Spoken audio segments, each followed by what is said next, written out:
Bonjour à tous. Il n'est pas rare de constater dans notre pays, en France, notamment sur les routes départementales, communales, des anomalies s'agissant de la signalisation routière.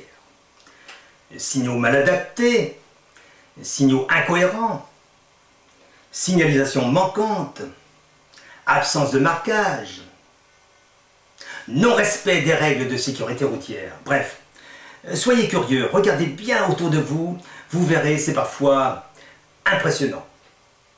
Près de chez moi, dans un rayon de 500 mètres, j'ai pu observer près d'une dizaine de cas qui m'ont laissé perplexe, pour ne pas dire choqué.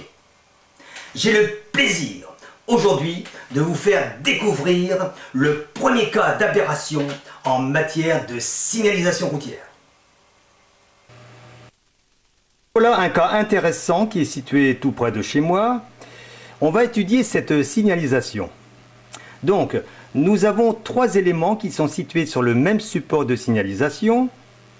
De haut en bas, on a un panonceau stop qui indique la distance située entre le support et le panneau stop que vous voyez ici, qui est situé à l'intersection. Nous avons au milieu un panneau d'indication, circulation à sens unique, qui indique que la partie de route est à sens unique, puis un panneau céder le passage, qui est un signal avancé.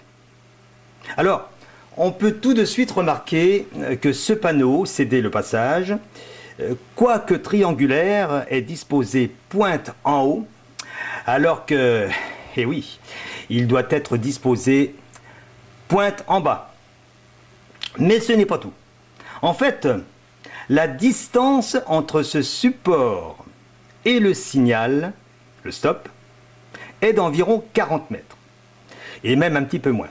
Alors, que dit le règlement de la sécurité routière? Eh bien, il indique que lorsque la distance est inférieure à 50 mètres, elle est arrondie aux 10 mètres les plus voisins.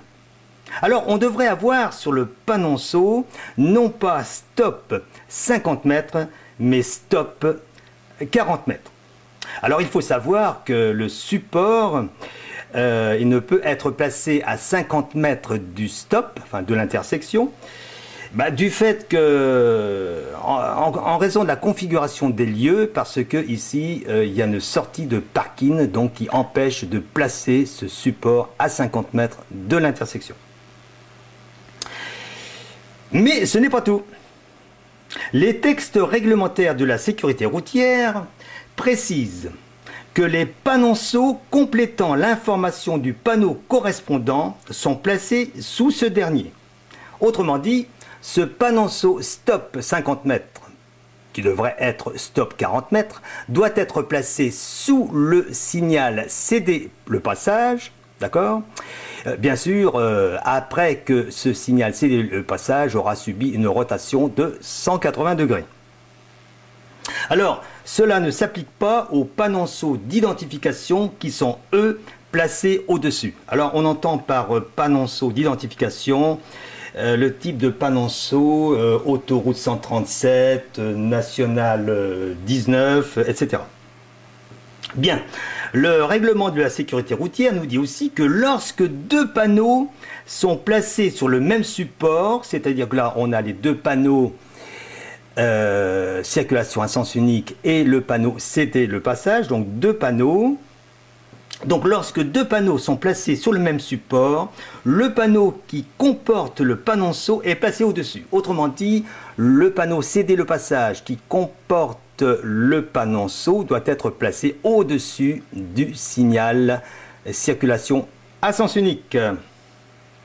Bien, alors, pour résumer ceci, eh bien, on va jeter un œil sur la photo suivante, voilà, avec le nouveau schéma de signalisation que j'ai dessiné ici et qui, normalement, est conforme à ce que je viens de dire.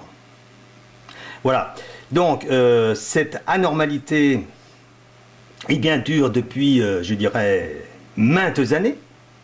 Je l'ai signalé à la mairie en 2005, ainsi que d'autres cas, parce que c'est pas le seul. Et le maire m'avait répondu à l'époque que la commission de circulation, eh bien, elle apporterait les améliorations nécessaires sur l'ensemble de la ville. Eh bien, j'attends toujours. Disons qu'il ne faut pas être pressé, quoi. Et on nous parle de sécurité routière. Eh bien, moi je vous dis, je pense qu'il y a pas mal d'efforts à faire avant tout, de la part des responsables de la mise en place de la signalisation. Je vous dis donc à bientôt pour un prochain cas de connerie de signalisation routière.